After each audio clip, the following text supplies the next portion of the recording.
Speaker sir, మాజీ మంత్రివర్యులు హరీష్ రావు గారు 5 సార్లు శాసనసభ్యుడిగా, నా తెలిసక్క లెక్కలు 5 సార్, ఆయన ఏదో దొంగ లెక్కలు కలుపుకొని వేయడని చెప్తుంటాడు. కానీ ఆయన ఎన్నికైందే 2005లా, 2005, 2009, 2014, 2018, 2023. ఇంకా అన్ని రాసుకోండి, బై ఎలక్షన్స్ రాసుకోండి, వాళ్ళ మామ గెలిచినవి కూడా ఆయన దాంట్లో రాసుకోండి, ఏం అభ్యంతరం లేదు. వారు వివిధ హోదాలలో వారు పనిచేయడం జరిగింది. 2014 నుంచి 2018 వరకు వారే సాగునీటి పారుదల శాఖ మంత్రిగా పనిచేసిండ్రు. వారి తర్వాత మాజీ ముఖ్యమంత్రి గారు చంద్రశేఖరరావు గారు సాగునీటి పారుదల శాఖ మంత్రిగా పనిచేసిండ్రు. అంటే ఈ 9.5 సంవత్సరాలు వాళ్ళ కుటుంబము తప్ప ఇతరులు ఎవ్వరూ సాగునీటి పారుదల శాఖ మంత్రిగా పనిచేయలేదు. వారు ఆర్థిక మంత్రి తర్వాత ఈ రాష్ట్రం మీద ఉన్న అప్పులు కానీ, వివిధ కార్పొరేషన్ల పేరు మీద చేసిన అప్పులు కానీ సంపూర్ణంగా వారి దగ్గర సమాచారం ఉంటుంది. ఎందుకంటే ప్రతిరోజు రిజర్వ్ బ్యాంకు వాళ్ళ దగ్గర ఉన్న నిల్వలన్నీ మన అవసరం ఎంత అనే రిపోర్ట్ ఫైనాన్స్ సెక్రటరీ గారికి ఇస్తారు. ఫైనాన్స్ సెక్రటరీ గారికి ఇచ్చినట్టే అది ఫైనాన్స్ మినిస్టర్ ఇచ్చినట్టే. ఇప్పుడు నేను వారు పదే ఎన్నికల సందర్భంలో కాళేశ్వరం ప్రాజెక్టు అంచనాలే 80,000 కోట్లు, 1,00,000 కోట్ల అవినీతి జరిగిందని ఎట్లా అంటారు? వీళ్ళు లీడర్లు కాదు, వీళ్ళు రీడర్లు, రాసిచ్చింది మాత్రమే చదువుతారని చెప్పి ప్రజల్ని మభ్యపెట్టడానికి శాయశక్తుల్లో వాళ్ళ కుటుంబం అంతా ప్రయత్నం చేసిండ్రు.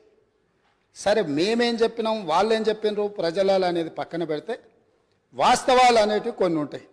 ఆర్థిక శాఖ ఉన్నది. ఈరోజు ఆర్థిక శాఖకు మొన్నటి వరకు పనిచేసిన మంత్రి గారు పేజీ నెంబర్ 21 వారు చూసుకోవాలి తమరి ద్వారా, మిగతా సభ్యులు కూడా.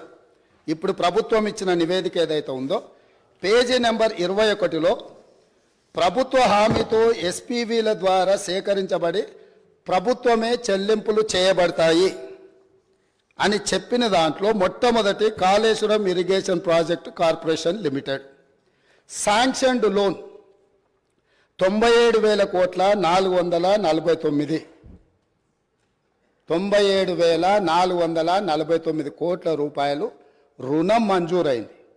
ఇందులో లోను విడుదలయ్యింది 79,287 కోట్ల రూపాయలు.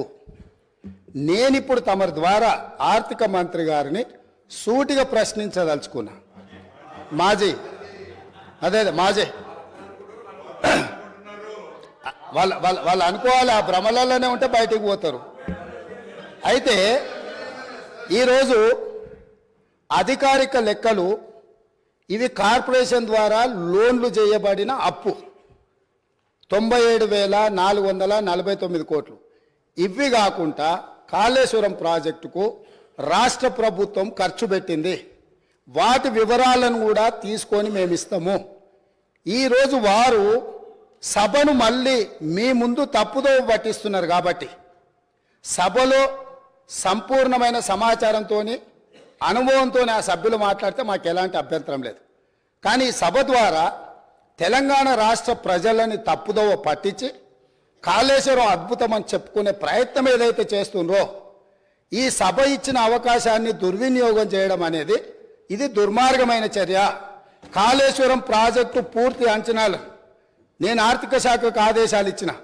రేపు మా సాగునీటి పారుదల శాఖ మంత్రి గారు మాట్లాడేటప్పుడు టోటల్గా వేసిన అంచనా ఎంత, అందులో కార్పొరేషన్ పేరు మీద మంజూరైన లోన్లు ఎంత, మంజూరైన లోన్ల నుంచి ఇప్పటి వరకు వినియోగించుకున్న నిధులన్నీ, అదేవిధంగా రాష్ట్ర ప్రభుత్వం తన బడ్జెట్ నుంచి ఖర్చు పెట్టిన నిధులన్నీ, వీటన్నిటిని వివరాలను మళ్ళీ అక్కడ చెప్తాం. కాబట్టి ఇప్పుడు నేనేం చెప్పదలుచుకున్నా అంటే, వారు మాట్లాడుతున్నది లోపభూయిష్టమైన అబద్ధము. కాళేశ్వరం ప్రాజెక్టు యొక్క అంచనాలు 80,000 కోట్లు కాదు, లోన్లే 97,449 కోట్ల రూపాయలు ఆల్రెడీ లోన్లు మంజూరు తెచ్చుకున్నారు. రాష్ట్ర ప్రభుత్వం ఖర్చు పెట్టింది. మొత్తానికి వీళ్ళు వేసి అంచనా లెక్కలేస్తే అది ఎక్కడికో వెళ్తుంది.